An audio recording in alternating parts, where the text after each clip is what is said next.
You are standing in the very heart of the Catholic world, St. Peter's Square. Around you, an overwhelming majesty of marble, a symphony of architecture composed by Bernini and Michelangelo.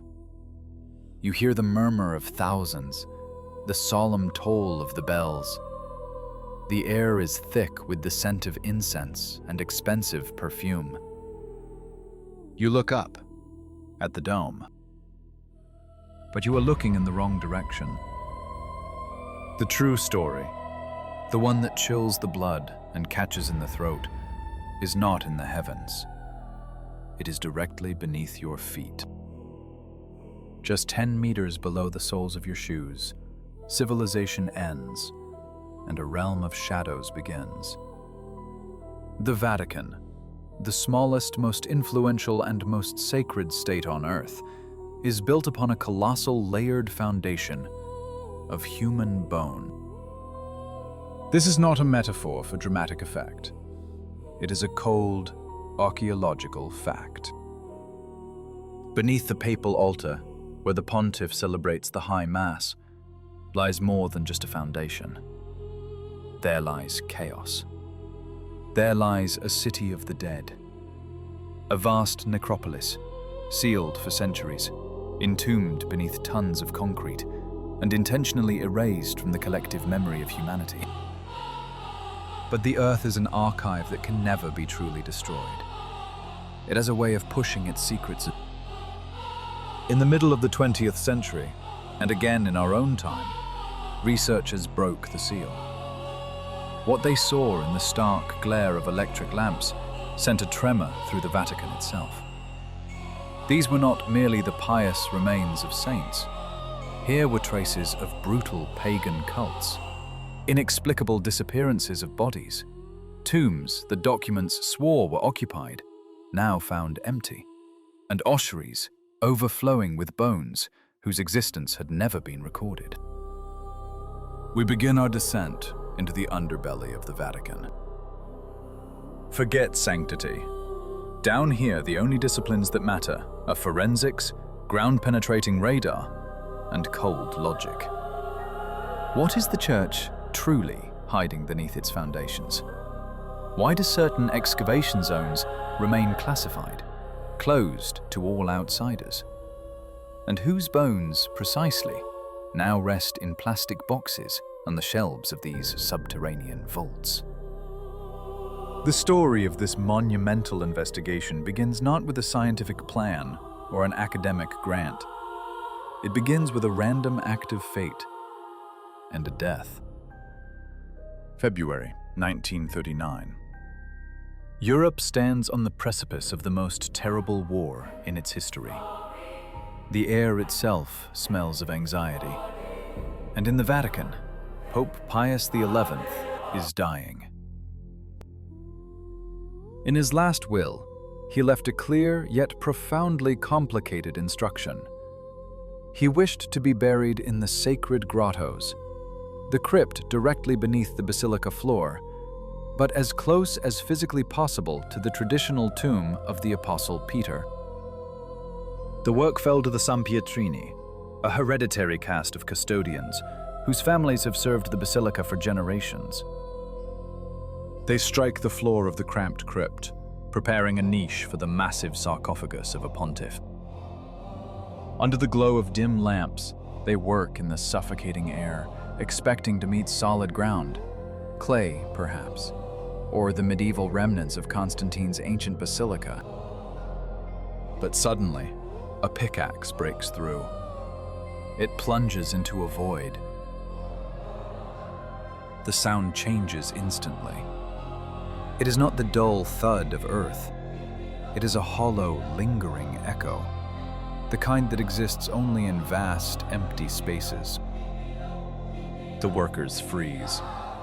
In the superstitious world of the Vatican, a floor collapsing near the tomb of the first apostle could only be a grim omen. When engineers arrive with powerful lanterns, they pierce the blackness of the newly formed hole. They see not a simple cellar or a forgotten storeroom. They gaze upon a street, a genuine paved Roman street, vanishing into the darkness.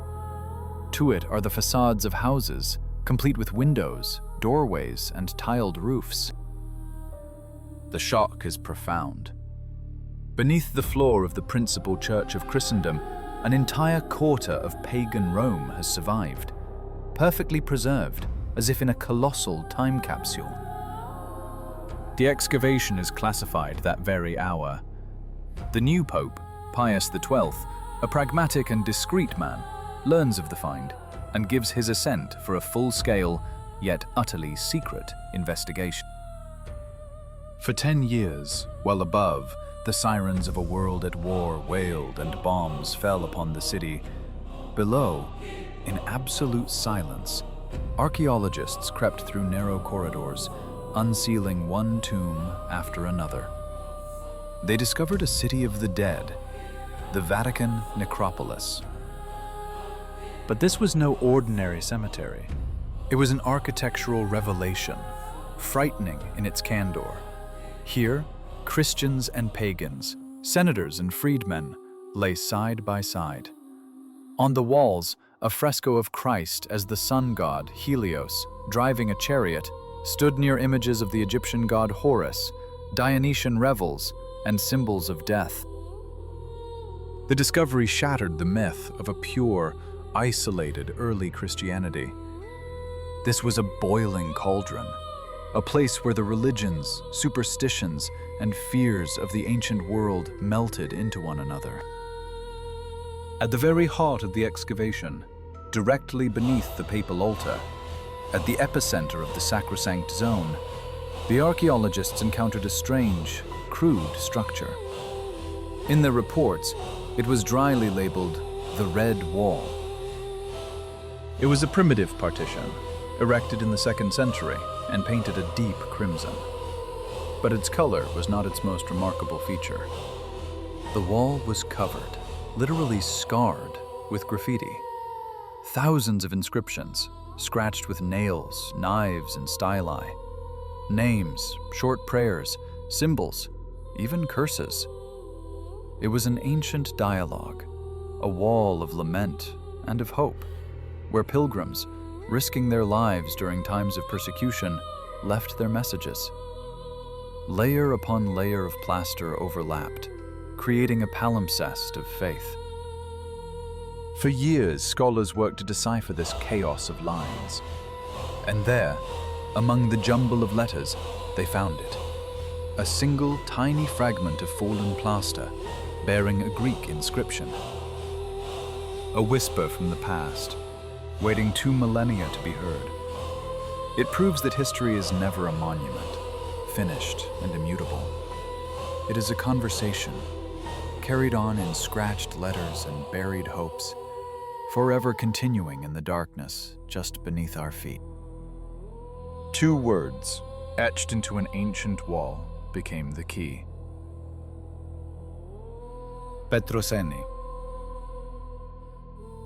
Their translation would detonate a bomb in the world of archaeology. The phrase was ambiguous, a cryptic message. It could mean, Peter is here, or Peter is at peace, a euphemism for death. It was a direct and chilling assertion. Somewhere behind this crude plaster lay the body of the founder of a faith. Archaeologists breached the wall. They found not a tomb, but a simple marble niche lined with stone slabs. Inside, there was no pristine skeleton, no reverent icon of the past. There was only a collection of fragments, bone mixed with earth and plaster. And here the true investigation begins. A story of bureaucratic error and unbelievable coincidence. The remains were removed not by an archaeologist, but by Monsignor Kaz, the cathedral's administrator. His sole intent was to save what he believed to be a sacred relic. He ordered the bones placed into a simple wooden box. That box was then taken to a storage room and forgotten. Amidst the fog of war and the chaos of secrecy, The single greatest discovery in the Christian world lay on a dusty shelf, lost among inventory, for nearly 20 years. It would take until the 1960s for the formidable epigraphist Margherita Guarducci, a woman with the relentless grip of a master detective and the eye of a sniper, to begin untangling the cold trail. She located a witness, an elderly workman who remembered the box. She found the bones, and she ordered the forensic analysis that, inexplicably, had never been done. The results were stunning. The bones belonged to a man, between 60 and 70 years old, stocky, powerfully built. Clinging to the fragments were particles of purple woolen cloth, a fabric shot through with threads of pure gold. This meant the body, despite its clandestine burial, had been wrapped in precious royal garments, a sign of the highest possible reverence from its community. But the most terrible discovery was made by the anatomists. The skeleton's feet were completely missing. The shin bones had been shattered by a crude, violent force. The evidence aligned perfectly with the ancient tradition of Peter's inverted crucifixion. In the dead of night, as executioners hastily took the body down from the cross, they would not have bothered with stubborn, rusted nails driven through wood. They would have simply severed the feet. In the sterile quiet of the laboratory, scientists were not looking at a relic. They were examining the evidence of a brutal execution, 2,000 years old. The earth around that red wall was saturated not with an abstract holiness, but with tangible violence, with pain, and with fear. To grasp the full context, one must understand the geography. Ground-penetrating radar and ancient maps reveal that St. Peter's Basilica does not merely stand on an old cemetery. It is built upon a stage for mass execution and public spectacle. Directly beneath the left nave of the great cathedral, under the very stones of the square, lie the contours of a colossal structure, the Circus of Nero. It was a vast hippodrome, a stadium for chariot races stretching more than 500 meters. But the Emperor Nero, a name that has become a synonym for madness, used this arena for far more than sport. The foundations of faith, it seems, are often laid not in pristine soil, but in the blood-soaked earth of its martyrs. The holiest ground is sometimes the most haunted, a place where the echoes of supreme faith and supreme cruelty are forever intertwined. In the aftermath of the Great Fire of Rome in the year 64, a fire that consumed the heart of the city, a scapegoat was needed. The Christians were blamed. And this place, a circus on the Vatican Hill, was transformed into a theater of engineered agony. The Roman historian Tacitus, a man with no affinity for the Christian faith, chronicled the events with a chilling, dispassionate detail. Christians were not simply put to the sword. They were made into living torches, their bodies coated in pitch, animal fat, and flammable resin. They were bound to posts along the chariot track. As darkness fell, they were set ablaze, their burning forms illuminating the emperor's nocturnal races. Today, when archaeologists sink core samples into the earth of the Vatican gardens, they find layers of soil saturated with carbon and pulverized bone. This is the ash of the martyrs. When one walks across the perfectly polished marble floors of the great basilica, they are, in truth, walking upon ground that once drank gallons of blood and molten human fat. The Vatican is built upon a bedrock of absolute suffering. It was here, amidst this theater of depravity, beneath the roar of the crowd and the snarls of beasts, that the Apostle Peter was crucified. The sole, silent witness to this nightmare, the only artifact to survive to the present day, is an Egyptian obelisk. It stood then at the center of the Circus. It stands now at the center of St. Peter's Square. Were this stone to speak, it would tell a story from which humanity might never recover. The Romans themselves considered the ground cursed, unclean. And yet, under the cover of night, people would return. They risked their lives to gather the remains of the dead, to scratch a name upon a wall. It was a place that drew death to it. And as the 21st century would prove, it continues to draw it still. We move now from scorched antiquity to our own time, an era of smartphones and the internet. July 2019. The Vatican is once again the focus of global attention. But the occasion is not the election of a pope, nor a holy festival. It is a cold, modern mystery. The family of Emanuela Orlandi, a 15-year-old girl who vanished without a trace in Rome in 1983, one of Italy's most enduring enigmas, receives a strange, anonymous letter.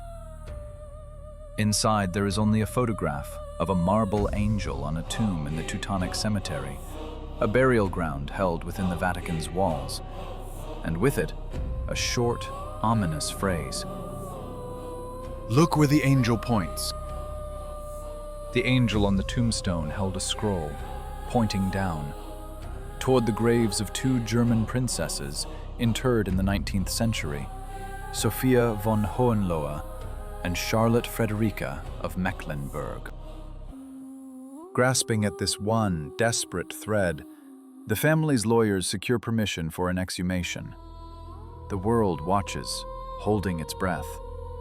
Scientists, police, and the press gather, expecting to find the remains of the princesses and perhaps a clue to the fate of the missing girl. Workmen heave the heavy marble slabs aside. Powerful floodlights cut through the dark. The cameras move in. And then, a profound, ringing silence. The tombs are empty. Absolutely empty. There is no trace of the princesses, and there is no sign of Emanuela Orlandi. Just a void, where the earth has swallowed its secrets whole, leaving a silence as deep and as old as the ashes of the martyrs, buried far beneath. There are no German princesses here. There are not even fragments of clothing, nor the faintest trace of dust from their coffins. Beneath the heavy stone slabs, the brick chambers are pristine. They are empty, an anomaly that defies comprehension. Where did the bodies of the nobility, of royal family members buried with the highest honors, vanish to? Who, at what point in time and for what purpose, unsealed these tombs and scrubbed them to a sterile clean? This was no common grave robbery. Thieves would have taken the jewels and left. An erasure of evidence.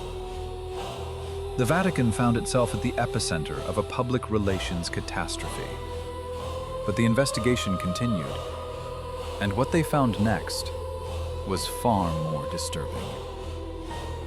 Near the empty tombs, engineers discovered an unmarked concrete hatch. It led to a subterranean chamber beneath the Teutonic College, a room that appeared on no modern map. When the hatch was forced open, the air that escaped was thick with dampness and the scent of a buried secret. Descending through the narrow opening, investigators entered a hidden vault. The beam of a flashlight cut through the darkness, illuminating a scene from a nightmare. It was a giant ossuary, a bone house. A concrete bunker, filled nearly to the ceiling, was packed with human remains. Not dozens, not hundreds. Thousands upon thousands of bones. Mixed, jumble-eyed pelvic bones. The tiny ribs of children were intertwined with the femurs of the elderly. This was a mass grave, hidden in plain sight, directly under the noses of the Swiss Guard, the Vatican police, and millions of tourists. It lay just feet from where the most solemn ceremonies are performed. Who were these people? Where did they come from? The Vatican's official statement suggested they were likely remains relocated during renovations in the 1970s and 80s. But the condition of the bones and the manner of their storage, unmarked, unceremoniously piled, shocked forensic experts. A gargantuan, painstaking process of sorting began. Specialists in protective suits spent countless hours arranging the bones on long tables, attempting to solve a monstrous three-dimensional puzzle. Among the thousands of fragments, they searched for DNA that might shed light on a notorious disappearance. Preliminary analysis showed most of the bones were ancient, dating to the 19th century or earlier. But the mere existence of such a secret charnel house inside a sovereign state is staggering. Why were they hidden away? Yet Christian rites, with prayer, with names.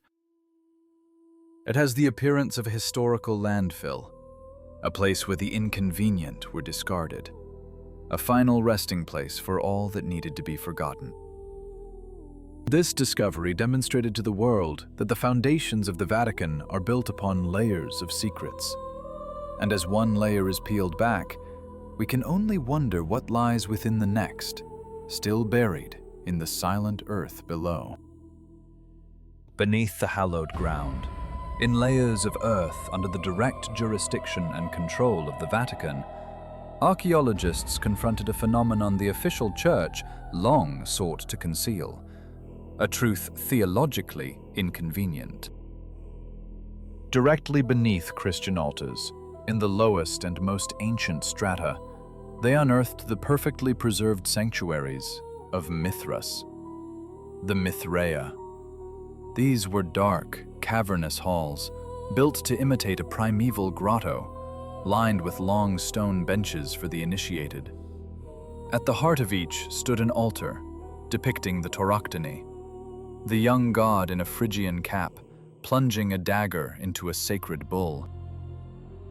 For the first 3 centuries of our era, the cult of Mithras was the principal and most formidable rival to nascent Christianity. It was the religion of Roman legionaries, of emperors and spies, a faith of strict hierarchies and secret rites, of handshakes and hidden passwords, of oaths sworn in blood.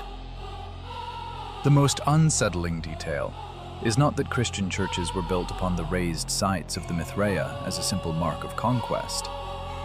They were fused with them. They used their very foundations, literally embedding the sacred power of the old god into the foundations of the new faith. In some of these subterranean chambers, intricate systems of channels and drains were carved into the floor.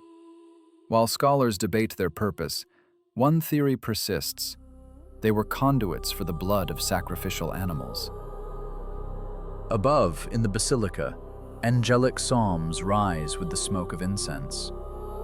But below, in the damp earth beneath the feet of the faithful, the phantom of blood sacrifice and the echo of masculine martial oaths still lingers. Archaeologists frequently uncover statues of the old gods, their faces and noses deliberately smashed, the scars of ancient religious wars. The early Christians did not merely occupy these spaces, they ritually desecrated them. They beheaded the old idols, sealing them in the dark, burying them under refuse, as if to imprison their power, to ensure it could never rise again. The Vatican stands as a colossal seal, a cork pressed into the mouth of a bottle containing an ancient pagan spirit. And that spirit remains, waiting in the darkness. Archaeology is the act of reading a book whose pages are made of compacted earth and time. And the stratigraphy beneath the Vatican reads not as a sacred text, but as a grim chronicle of Europe's deepest traumas. Using radiocarbon analysis, scientists have discovered disquieting anomalies, frightening gaps in the timeline. There are layers corresponding to the Dark Ages, to the periods of the Great Plagues and the barbarian incursions. Here they find not orderly Christian burials, but chaotic dumps of human remains. These are the plague pits, the terrifying evidence of a city consumed by panic and pestilence, when there was no time to mourn or properly bury the dead. They were simply cast into the ancient catacombs and galleries and covered with lime. The Vatican Hill is literally larded with the biological material of a dozen different ages. But there are more intriguing, almost conspiratorial discoveries. In sealed sectors, where access is granted only to vetted specialists of the Pontifical Commission for Sacred Archaeology, the narrative grows darker. What other truths lie entombed in these forbidden layers, beneath the very throne of St. Peter? For history is not a linear path, but a deep and layered earth, where the ghosts of vanquished gods lie sleeping, but perhaps never truly die. Persistent whispers echo from the deepest foundations of history. Rumors of artifacts that refuse to align with the established narrative. They speak of scrolls, of lead tablets etched with curses, of papyrus fragments unearthed from dry, hermetically sealed tombs. Some, it is said, contain Gnostic texts, early alternative versions of the Gospels, branded as heresy and condemned to fire in the 4th century. If such writings were ever found in the graves of the first Christians beneath St. Peter's Basilica, the implication would be seismic. It would mean that from the very beginning, heresy did not merely challenge the Church from without, but dwelled within its very heart, side by side with orthodoxy. The Vatican meticulously curates the flow of information from its necropolis. We are told of bones, of ancient brick walls, of the gold coins placed on the tongues of the dead. But of written sources, the very items that could survive for millennia in that unique, stable microclimate, there is a profound silence. The dry, still air is an ideal preservative for papyrus and parchment. What if a 5th gospel, or documents that dismantle long-held dogmas, now lie just a few meters from the path of a tour group, sealed behind a thin layer of brick? Today, the excavation beneath the Vatican has entered a new technological age. Shovels and brushes have given way to machines that see through the earth. The latest generation of ground-penetrating radar and electrical tomography scans the basilica floor to a depth of 20 meters, creating a detailed, 3-dimensional map of subterranean anomalies.